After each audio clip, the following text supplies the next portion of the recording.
them. If you look at Surah Nuh, you will find the names of these pious people. Waddan, Suwa'an, Yaghuth, Ya'uq, and Nasr. These are 5 names mentioned in the Quran. They were pious people. Shaitan came to the people of that time and said, look, these are pious people who are reminding you to do good. Now that they've died, just make a small statue. So every time you see the statue, you'll be able to remember that this person used to remind us of good, and you will do the good. They saw nothing wrong in that. They created statues, and each one was named after one of these pious people. And every time they came and they saw these statues, they were very happy. It reminded them to do good, and they began to do good. Now Shaitan is very patient. So he waited for that generation to pass. When that generation passed and people forgot why exactly they had made those statues, he went to the next generation and said, you know, your forefathers, you don't know what they used to do. They used to worship these idols. These are statues. This is what brought them goodness. And he conned them. He said, whenever they saw these idols, they worshipped the idols, so they became good people and goodness came in their direction. So Shaitan says, don't you see, the statue used to help them to become good. So you need to prostrate to these statues in order to become even better. So this is when shirk started. This is the first association of partnership with Allah subhanahu wa ta'ala. And that's how the shirk started to spread among the people after the death of Idris all the way to Nuh alayhi salam. And the shirk took over the world, that there was no one saying La ilaha illallah except Nuh.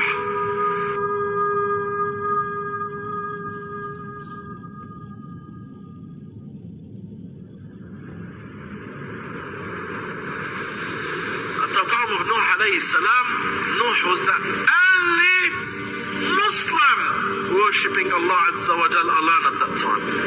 Everyone beside Nuh is a mushrik. Everyone beside Nuh associates someone else with Allah Azza wa Jal. And then Nuh alayhi salam came. We sent Nuh to his people. So he said to them directly, "O my people, worship Allah alone. You have no deity besides Allah subhanahu wa ta'ala. Nobody worthy of worship besides Allah subhanahu wa ta'ala." Calling towards the oneness of Allah subhanahu wa ta'ala. 950 years, generations were coming into and leaving Nuh alayhi salam's time. Such a long time actually for da'wah. Now obviously Allah subhanahu wa ta'ala, He gives this struggle to the prophets because the prophets can handle it. 950 years calling to Allah subhanahu wa ta'ala. Or people say La ilaha illallah. We sent Nuh to his people to warn his tribe and people before a severe punishment comes to them. I fear over you the punishment of that day, the great day. I am only conveying to you the messages of my own Rabb, and I am giving you advice, nasiha, sound advice I am delivering to you. So don't hold it against me, don't call me a madman. Weigh what I am saying, and if it makes sense, and it will definitely make sense if you are ready to ponder over it, then follow it. So a few people started following him. Who? Very few. After so many years, one person. After so many years, another person. Subhanallah. What were their backgrounds? What were their positions and status in the community or in society? You will find that every single one of them, Allah describes them in the Quran, that they were people who weren't very important in the society. What do I mean by that? They weren't popular people. They weren't famous people. They weren't people who had high positions, such as the chief of a tribe, or the leader of a nation, or a doctor, a PhD, or a famous singer, or a famous actor. They were merely farmers, simple people. They would call them primitive people.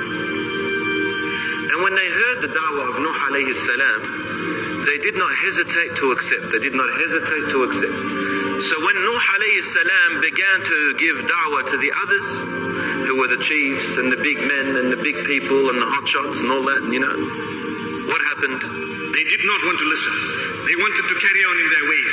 The chiefs from amongst the people, those who had authority, those who had power, those who had wealth, those who had respect in society, they spoke.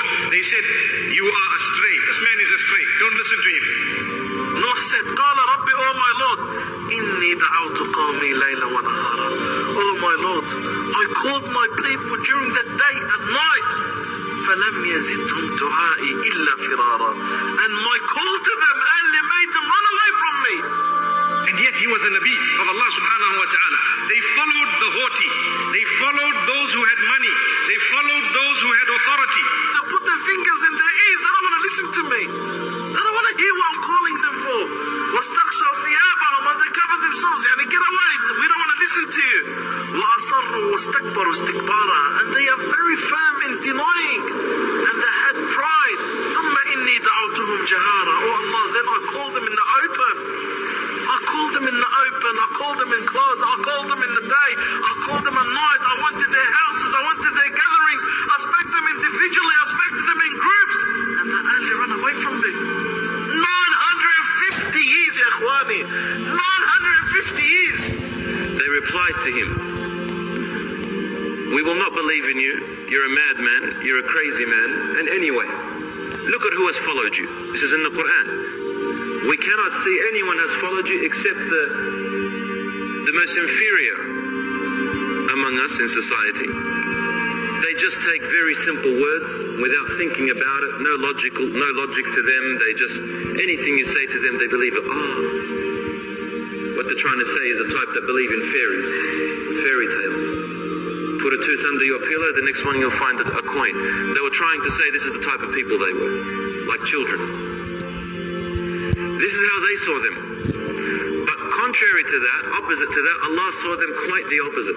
He saw those ones inferior and these ones superior. Why? When the truth comes, brothers and sisters, the truth has a description.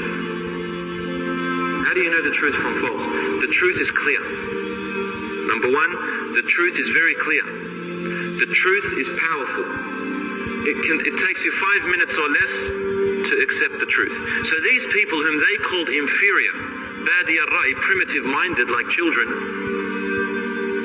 they were deliberately calling him that out of arrogance and proudness. Why? These people, they didn't want the truth.